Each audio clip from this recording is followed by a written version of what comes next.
संसद घेरने की थी साजिश, छात्र आंदोलन के बीच में पहुंचे थे गद्दार। दिल्ली पुलिस का बड़ा खुलासा, पूरा देश हिल गया।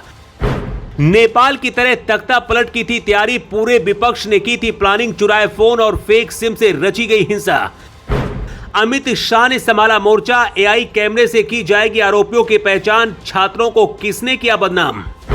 सीजेपी प्रोटेस्ट के दौरान जंतर मंतर पर जो हुआ उसे देखकर पूरा देश हिल गया। जंतर मंतर पर प्रदर्शन कर रहे छात्रों ने जब संसद मार्च का फैसला लिया तब दिल्ली पुलिस और छात्रों के बीच में तीखी झड़प हुई और जमकर लाठियां चली। लेकिन इस हिंसा के पीछे क्या वाकई छात्र थे या फिर इन छात्रों के बीच में कुछ ऐसे गद्दार छुपे थे जिन्होंने इस चिंगारी को भड़काने का काम किया, जिसको लेकर दिल्ली पुलिस ने बड़ा खुलासा किया है। दिल्ली पुलिस सीजेपी के विरोध मार्च के दौरान हुई हिंसा में कथित तौर पर शामिल लोगों की पहचान करने के लिए अपने एआई इनेबल्ड कैमरों के नेटवर्क से फुटेज का इस्तेमाल कर रही है। इस पूरे मामले में जांचकर्ताओं का कहना है कि पुलिस कर्मियों और ड्यूटी पर तैनात कर्मचारियों पर हमला करने के लिए जिम्मेदार पाए गए लोगों की पहचान की जा रही है। पुलिस सूत्रों ने बताया है कि आर्टिफिशियल इंटेलिजेंस पर आधारित सर्विलांस सिस्टम नई दिल्ली जिले में लगे सीसीटीवी कैमरों के बड़े नेटवर्क से मिले फुटेज का बारीकी से विश्लेषण कर रहा है।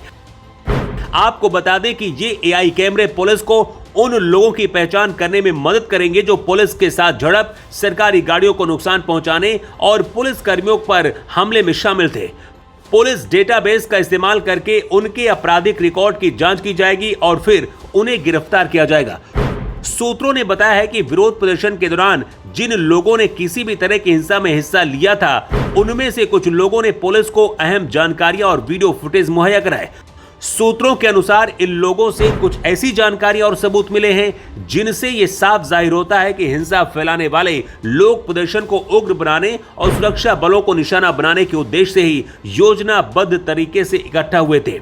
जिन लोगों से जानकारियां मिली उन्हें पूरा भरोसा दिलाया गया कि उनकी पहचान पूरी तरीके से गुप्त रखी जाएगी। इतना ही नहीं, इंटेलिजेंस एजेंसियों की रिपोर्ट से पता चला है कि युवा संगठन सीजेपी के नेतृत्व में हुए ये विरोध प्रदर्शन काफी सुनियोजित था और इसे कुछ नेताओं और राजनीतिक दलों का समर्थन भी हासिल था। अब सबसे बड़ा सवाल यह है कि क्या ये छात्रों का आंदोलन नहीं था? तो इसके पीछे की कहानी भी आप सुन लीजिए।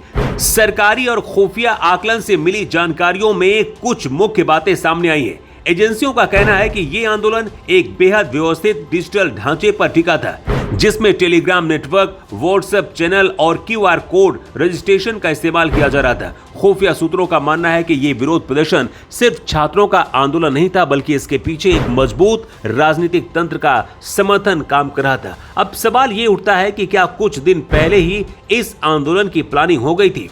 सूत्रों की माने तो यहां पर कुछ राजनीतिक पार्टियों द्वारा कुछ ऐसे लोगों को प्लांट किया गया जो कि हिंसक घटनाओं को अंजाम देने में माहिर हैं। इनकी पूरी प्लानिंग से कुछ दिन पहले ही दिल्ली और आसपास के इलाकों में ये लोग अलग अलग ग्रुप में इकट्ठा हो गए थे, जिन्होंने प्रदर्शन के दौरान चारों तरफ से हिंसक घटनाएं अंजाम देकर सुरक्षा व्यवस्था को बिगाड़ने की पूरी योजना बना रखी थी। ये लोग आपस में जुड़े रहने के लिए कुछ खास सोशल मीडिया ऐप्स का इस्तेमाल कर रहे थे। हिंसा को अंजाम देने के लिए इन्होंने ऐसे मोबाइलों का इस्तेमाल किया जो या तो चोरी के थे या फिर जिनके सिम कार्ड और हैंडसेट किसी अन्य व्यक्ति के नाम पर रजिस्टर्ड थे। इनका मुख्य मकसद हिंसा के दौरान सुरक्षा बलों को उलझाकर संसद में घुसना और नेपाल जैसी अराजक स्थिति पैदा करना था। फिलहाल पुलिस उन सभी मोबाइल नंबरों की मैपिंग कर रही है जो घटना के दौरान वहां पहुंचे थे। इसके साथ ही अलग अलग टाइम जोन में संसद और प्रोटेस्ट साइट के आसपास सक्रिय रहे अन्य नंबरों की भी जांच की जा रही है। एजेंसियों के मुताबिक ये कोई स्वाभाविक प्रदर्शन नहीं था, बल्कि इसके पीछे एक लंबी चौड़ी साजिश रची गई थी, जिसका जल्दी खुलासा हो जाएगा। खैर, इस पूरे मामले को लेकर अमित शाह बेहद गंभीर है और उन्होंने अब सख्त आदेश दिए हैं कि छात्रों को बदनाम करके जिन लोगों ने इस हिंसा को अंजाम दिया, उनकी कमर तोड़ी जाएगी।